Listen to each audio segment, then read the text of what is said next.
Hello welcome back to our channel. स्वागत है आप सभी का स्प्राउटी एरा में। और आप सभी को पता है हम जनवरी 23 से लेके दिसंबर 23 तक के कुछ करंट अफेयर्स कवर कर रहे हैं जो कि आपके प्रीलिम्स 2024 के लिए बहुत इंपॉर्टेंट है।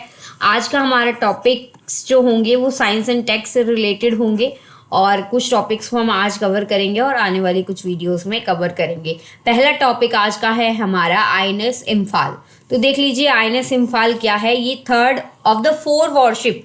तो जो 4 वॉरशिप प्रोजेक्ट बने थे 15B के, उसमें से थर्ड ये है P9D68 जिसे आईएनएस इम्फाल कहा जा रहा है, जिससे कि पूरी Visakhapatnam class stealth guided missile destroyers जो है वो फॉर्म करते हैं चारों वॉरशिप्स मिलाकर। ठीक है, तो ये थर्ड नंबर का है। कब इसको कमीशन किया गया? तो इसको इंडियन नेवी में कमीशन किया गया है दिसंबर 2023 के 26 डेट को, यानी कि 26 दिसंबर 2023 को इसको कमीशन कर दिया गया। ये क्या है? One among the advanced guided missile destroyer in the world. तो ये भी आपको ध्यान रखना है। साथ ही अब इसमें 4 पावरफुल गैस टर्बाइंस लगी है, combined gas and gas configuration है, और ये जो है लगभग 13 नॉट्स की स्पीड जो है उससे ज़्यादा की स्पीड में कैपेबल है। साथ ही आपको ये ध्यान रखना है आईएनएस इम्फाल जो है क्यों यूनिक है, क्या कारण है इसका यूनिक होने का। तो फर्स्ट वॉरशिप है जिसका नाम जो है किसी सिटी नॉर्थ ईस्ट की एक सिटी, आपको पता है इम्फाल, ठीक है, तो सिटी जो है इसके नाम पर रखा गया है। तो ये पहला ऐसा वॉरशिप है जिसका नाम, अगर आपको क्वेश्चन इस तरीके का आ सकता है कि ऐसा पहला कौन सा वॉरशिप है जिसका नाम नॉर्थ ईस्ट की किसी सिटी पर रखा गया है, तो ये है आपका आईएनएस इम्फाल। ठीक है, इसके अलावा आपको ध्यान रखना है ये जो है कैपेबल है कि ब्रह्मोस मिसाइल को लॉन्च करने के लिए भी, या ब्रह्मोस क्रूज मिसाइल जो है, तो आपको ये एक इम्पॉर्टेंट पॉइंट हो जाता है कि ब्रह्मोस क्रूज मिसाइल जो है उसको भी लॉन्च किया जा सकता है। तो ये कैपेबल है कि ये ब्रह्मोस क्रूज मिसाइल को लॉन्च कर सके, जो कि वर्ल्ड की फास्टेस्ट सुपरसोनिक क्रूज मिसाइल है। आपको पता है वर्ल्ड की फास्टेस्ट सुपरसोनिक, ठीक है, सुपरसोनिक क्रूज मिसाइल है ये। तो इसको भी लॉन्च किया जा सकता है इसके थ्रू। तो सोचिए कितना ज़्यादा कैपेबिलिटी रखता है। इसके अलावा ये ध्यान रखना है आपको कि इस शिप में जो है आपके ऐसे इक्विपमेंट्स है जो न्यूक्लियर, बायोलॉजिकल और केमिकल वॉरफेयर कंडीशंस में भी वर्क कर सकते हैं, फाइट कर सकते हैं।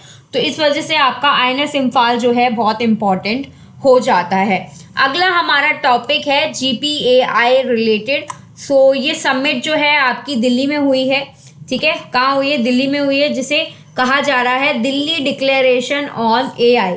अब AI क्या है? आर्टिफिशियल इंटेलिजेंसी को हम AI कहते हैं, जिसके बहुत सारे फायदे और बहुत सारे नुकसान भी हम दिन प्रतिदिन जो है वो देख रहे हैं। आज की दुनिया में डे टू डे लाइफ में बहुत सारी फ्रॉडलेंट एक्टिविटीज़ इससे रिलेटेड होती है।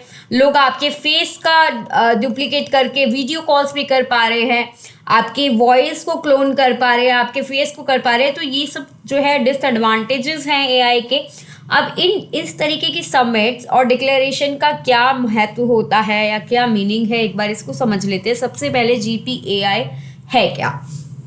फुल फॉर्म है global partnership on artificial intelligence, और ये एक मल्टी स्टेक होल्डर इनिशिएटिव है जिसका उद्देश्य है कि AI की थ्योरी और उसकी प्रैक्टिस के बीच का जो ब्रिज है या जो गैप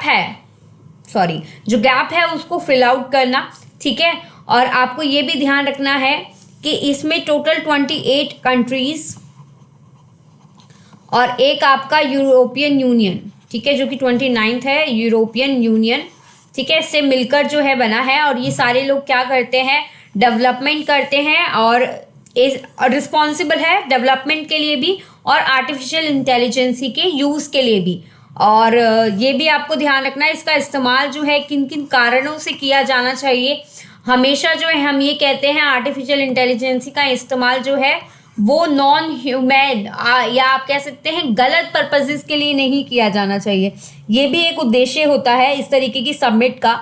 अब जो आपकी समिट हुई है जिसे दिल्ली समिट कहा जा रहा है, ये आपकी 2023 में हुई, ठीक है, और ये आपकी फोर्थ समिट थी, तो ये भी आपको ध्यान रखना है।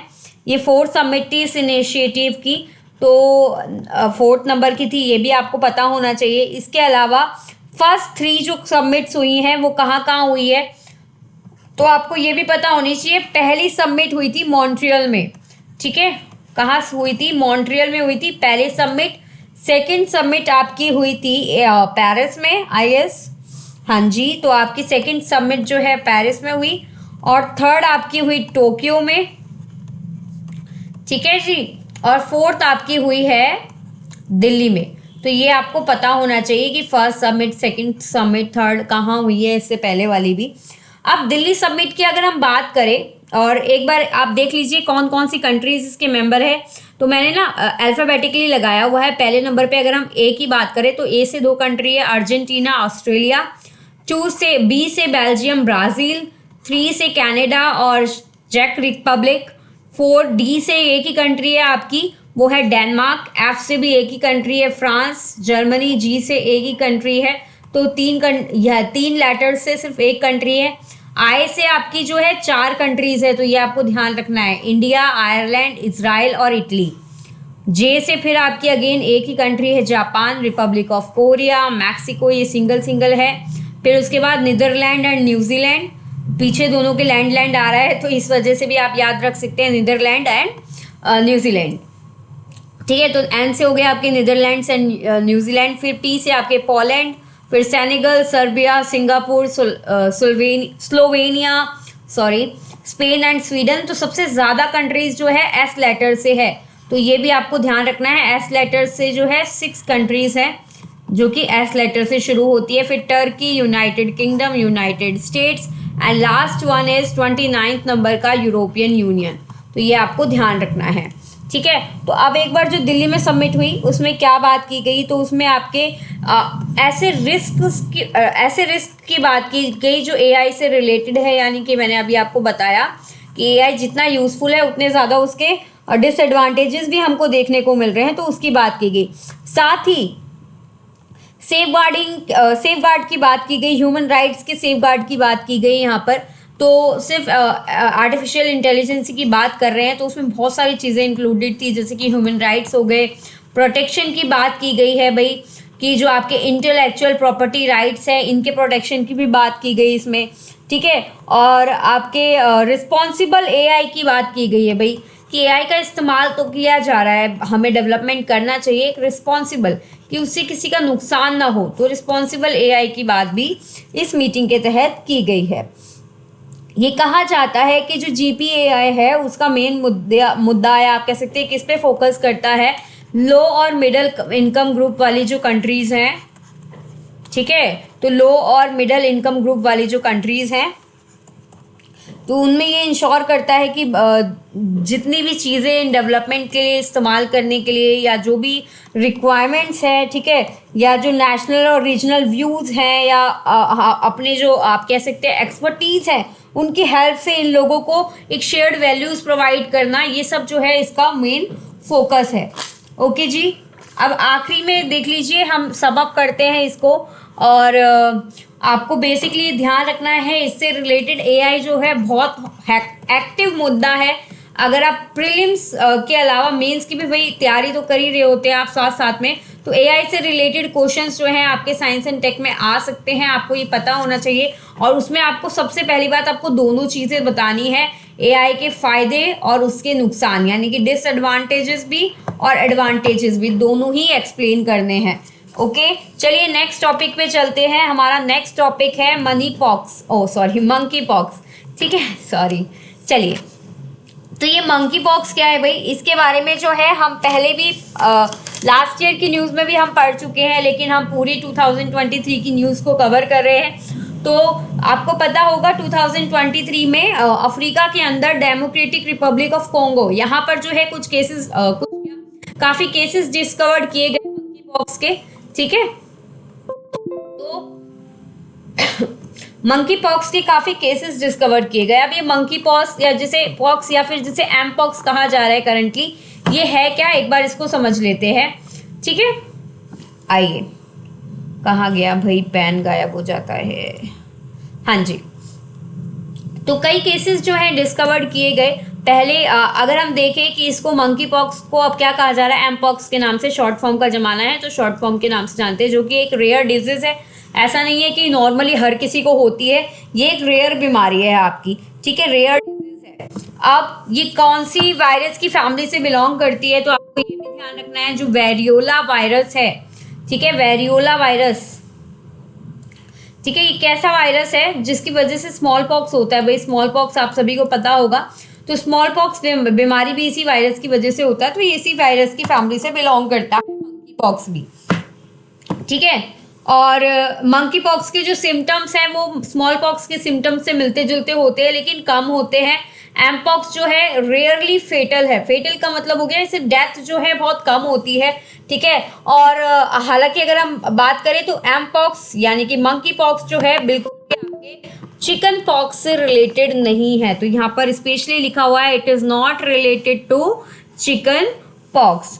इसके अलावा मंकी पॉक्स से रिलेटेड आपको ये बात ध्यान रखनी है कि WHO जो है उन्होंने कुछ गाइडलाइंस और इश्यूज आप कह सकते हैं एक तरीके से कि WHO ने कुछ रिपोर्ट रिलीज की थी जिसमें इससे रिलेटेड कंसर्न्स उन्होंने जो है जताए थे, ठीक है। और उन्होंने कहा था कि ये जो है यानी कि एम पॉक्स जो है वो इस बीमारी का जो फैलना है, आप कह सकते हैं इसका जो ट्रांसमिशन है वो सेक्सुअल बताया गया, ठीक है। ये कहा गया कि ये सेक्सुअली ट्रांसमिट हो रहा है कंट्री के अंदर, तो ये आपको ध्यान रखना है। WHO ने ये चीज़ बोली थी कि इसका ट्रांसमिशन कैसा हो रहा है, सेक्सुअल ट्रांसमिशन हो रहा है। ओके जी, तो ये एक बार दिमाग में रख लेना या नोट कर लीजिएगा कहीं पे कि कई केसेस ऐसे मिले जहाँ पे सेक्सुअल ट्रांसमिशन देखने को मिला। इसके अलावा मंकी पॉक्स जो है, मंकी पॉक्स वायरस यानी कि MPXV के द्वारा फैलता है, ठीक है। और ये कैसी डिसीज है, जूनोटिक डिसीज है। अब जूनोटिक डिसीज क्या होता है, जू का मतलब हो गया आपके एनिमल्स, ठीक है। जू का मतलब अगर हम देखें तो क्या हो गया, एनिमल से रिलेटेड, तो जूनोटिक ऐसी डिसीज जो एनिमल टू ह्यूमन जो है फैलती है, तो ये जूनोटिक डिसीज है, ठीक है। और ज़्यादातर कहाँ पाई जाती है भाई, अफ्रीका का जो अफ्रीका का सेंट्रल पार्ट जो है, अफ्रीका का वेस्टर्न पार्ट, सेंट्रल पार्ट, ठीक है, और आपका ईस्ट पार्ट जो है यहाँ के डेंस फॉरेस्ट में जो है यहाँ पर इस तरीके की डिसीज जो है देखने को मिलती है।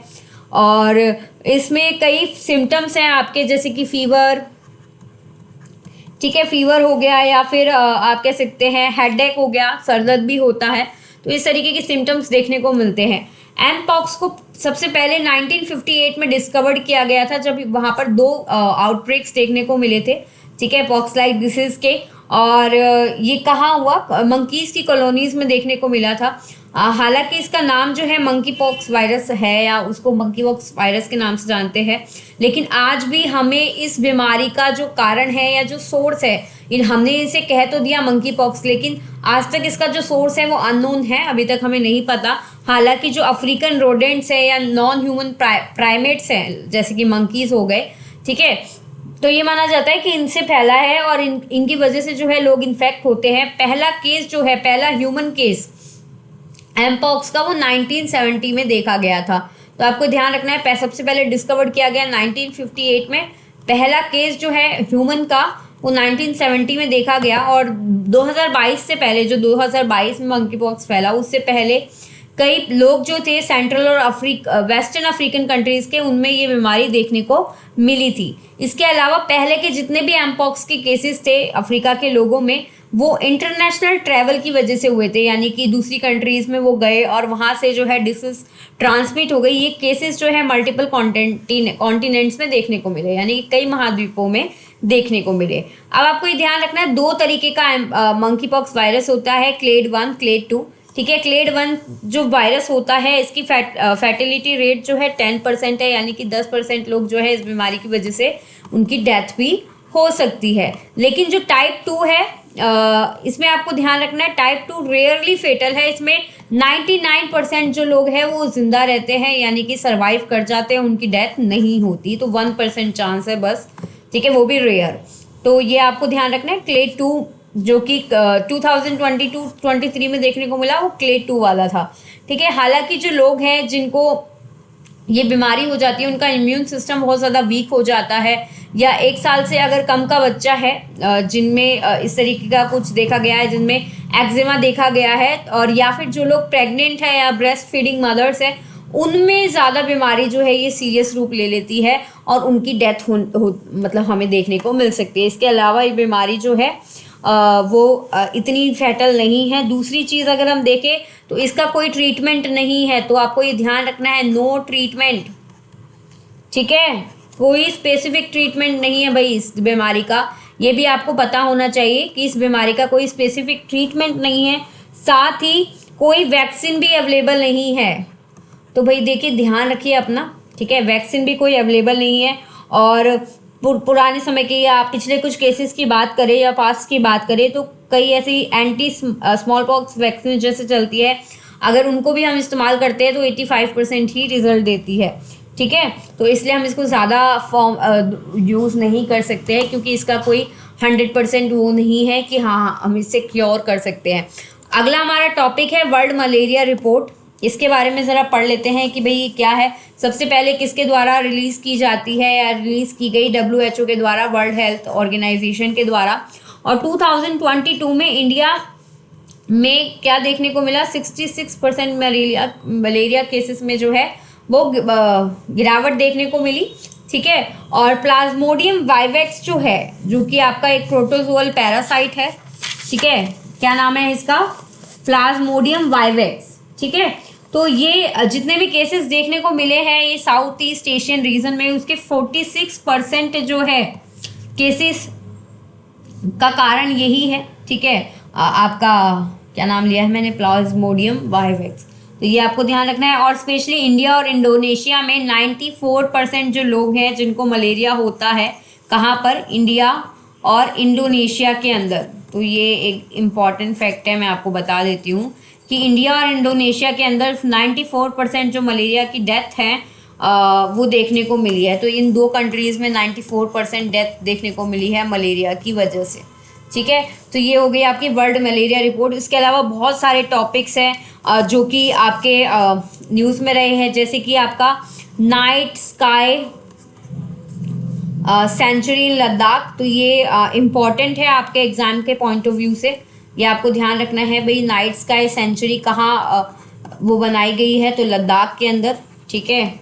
और ये साउथ ईस्ट एशिया की पहली नाइट स्काई सेंचुरी होगी, तो फर्स्ट होगी किसकी, साउथ ईस्ट एशिया की। तो ये भी आपको ध्यान रखना है, फर्स्ट होगी साउथ ईस्ट एशिया की नाइट स्काई सेंचुरी। और कहाँ पर लोकेटेड है भाई, हैनले विलेज जो है लद्दाख के अंदर, हैनले विलेज ईस्टर्न लद्दाख में है, यहाँ पर लोकेटेड है। और ये किसके अंदर आता है, तो ये आता है आपके चांगथेंग वाइल्ड लाइफ सेंचुरी का पार्ट है, ठीक है। तो ये भी आपको पता होना चाहिए, वाइल्ड लाइफ सेंचुरी। इसके अलावा आपके साइंस से रिलेटेड कुछ current affair, sickle cell anaemia जो है बहुत ज़्यादा न्यूज़ में रहा, ये आपको पता होना चाहिए। फास्ट रेडियो बर्स्ट जो है ये भी आपके लास्ट ईयर न्यूज़ में थे। एक आपका टॉपिक है वाईफाई 7, ठीक है। तो ये हम कल की वीडियो में करेंगे वाईफाई 7 के बारे में बात, कि वाईफाई 7 क्या है, उससे रिलेटेड बात करेंगे, क्या टेक्नोलॉजी है, किन कंपनीज़ के द्वारा लॉन्च की गई है, किन के द्वारा यूज़ किया जा रहा है, तो इन सब चीज़ों की हम बात करेंगे। बहुत सारे ऐसे जैसे कि आपका लास्ट ईयर जो है जीका वायरस भी जो है न्यूज़ में था, ये भी आपके एग्ज़ाम के पॉइंट ऑफ व्यू से इम्पॉर्टेंट हो सकता है। उसके अलावा आपके क्लाउड सीडिंग बहुत इम्पॉर्टेंट टॉपिक है आपका, ठीक है, एग्ज़ाम के लिए। मतलब 99% चांस है कि आ जाए क्लाउड सीडिंग, तो ये आपको पता होना चाहिए क्लाउड सीडिंग क्या है, ठीक है। अब ये मैं अपनी तरफ से कह रही हूँ, मैं अपना अनुमान लगा रही हूँ, अब नहीं आए तो मेरे ऊपर डंडा लेके मत चढ़ जाना, मैम आपने कहा था और आया नहीं है, ठीक है। तो बहुत सारी ऐसी चीज़ें हैं जो न्यूज़ में रही है और हम कह सकते हैं कि भाई बहुत इंपॉर्टेंट है एग्जाम के पॉइंट ऑफ व्यू से, जैसे कि आपका ग्लोबल इनोवेशन इंडेक्स, ठीक है। तो ये भी इम्पॉर्टेंट है आपका ग्लोबल इनोवेशन इंडेक्स 2023, ओके जी। और इंडिया का क्या रैंक रहा है, 40th रैंक रहा है, ये आपको पता होना चाहिए। अभी एक एग्ज़ाम हुआ था आपके CSIR का, ठीक है, CSIR CASE केस का जो एग्ज़ाम हुआ था उसमें एक क्वेश्चन आया था, तो इम्पॉर्टेंट है क्वेश्चन, ये भी आपको पता होना चाहिए। उसके अलावा आपके पीएम प्रणाम योजना जो है उसके बारे में, पीएम प्रणाम योजना क्या है, alternate nutrients for agriculture management योजना है, इसके बारे में भी। ग्रीन हाइड्रोजन फ्यूल सेल बस, ये इंपॉर्टेंट है भाई एग्जाम के पॉइंट ऑफ व्यू से, पहली ग्रीन हाइड्रोजन फ्यूल सेल बस, ठीक है, फ्यूल सेल बस। तो ये भी आपको पता होना चाहिए किसके द्वारा इसको फ्लैगशिप, मतलब किसके द्वारा इसको स्टार्ट किया गया और कौन सी मिनिस्ट्री इसमें इन्वॉल्व है, कहाँ पर चलाई गई, तो न्यू दिल्ली आपको पता होना चाहिए, ठीक है। तो ये कुछ इंपॉर्टेंट टॉपिक्स है, इन सबको हम कवर करेंगे। आज की वीडियो में सिर्फ इतना ही, नेक्स्ट वीडियो में मिलेंगे। तब तक के लिए वीडियो आपको अच्छी लगे तो प्लीज़ लाइक कर देना, शेयर कर देना। Have a sound sleep, good night, all the best, bye bye.